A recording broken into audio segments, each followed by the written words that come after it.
Hi guys, it's Allie here. I get some questions from clients when I ask them if they've ever worked with dreams.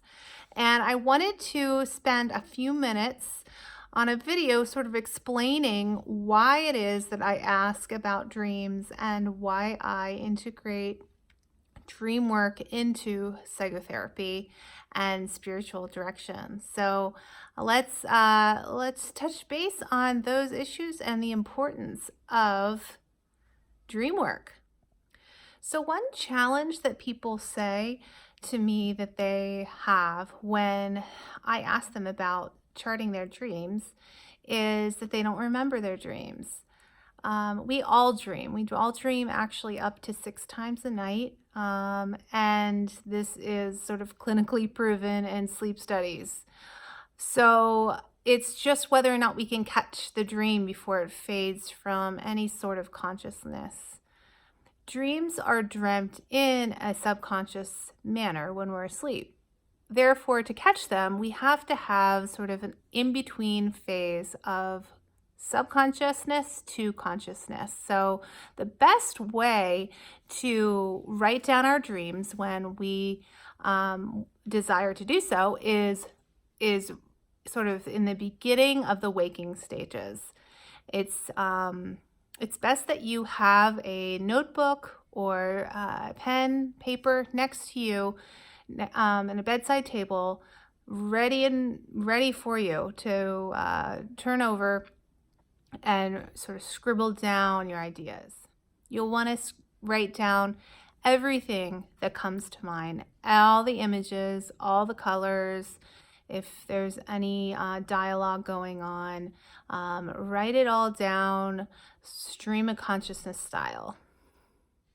What you won't want to do is get up before you write down your dream. Sometimes we are woken up by our alarm and we sort of have half a dream or half an idea of what we were dreaming, and we get up and we start moving around and we lose that. So what you want to do is ideally wake up naturally. Sometimes that's even in the middle of the night, and when it's dark you can even scribble down your notes and fall back asleep. But in the morning when you're waking up, ideally without an alarm, but we know how reality is, and write down all the thoughts, all the images that are happening in your mind right away before you even really move out of bed or move in bed, even before becoming fully awake. What some people tell me is that they look back later in the day at their notes and stuff and they don't really remember their dream. So in that case, rewrite the dream in a way that makes sense to you in that moment. More than likely, some of it will come back to you. And that way you can start doing a sort of a narrative way of working through your dream. Create a story. What colors are there? What people are there? What dialogue is happening? What are the important themes? And what are the important feelings that are coming up?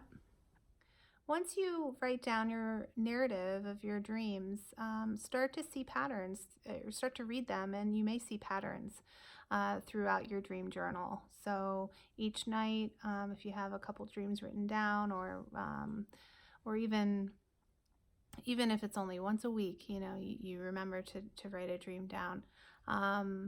Watch that and chart that over time and see how the dreams develop on their own. If you continue to have repeated dreams of similar patterns of the way houses look, or the way you're moving through a dream, or if you have a lot of vehicles in your dream, or if you have a lot of movement in some way, swimming or something, if there's people or animals, start noticing patterns. And I encourage people, once they start looking at their dreams, to use markers that are different colors to mark down important themes. So if the theme is water, for instance, use a blue marker and circle water throughout each dream over time, and you can kind of gaze through your journal and see where water is particularly pertinent.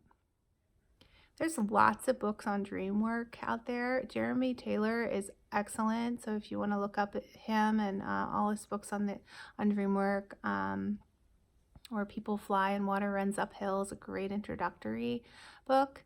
Also, books on symbols and Jungian psychology both have both are great options for introductions to the collective unconscious, the importance of how each one of us are part of a whole.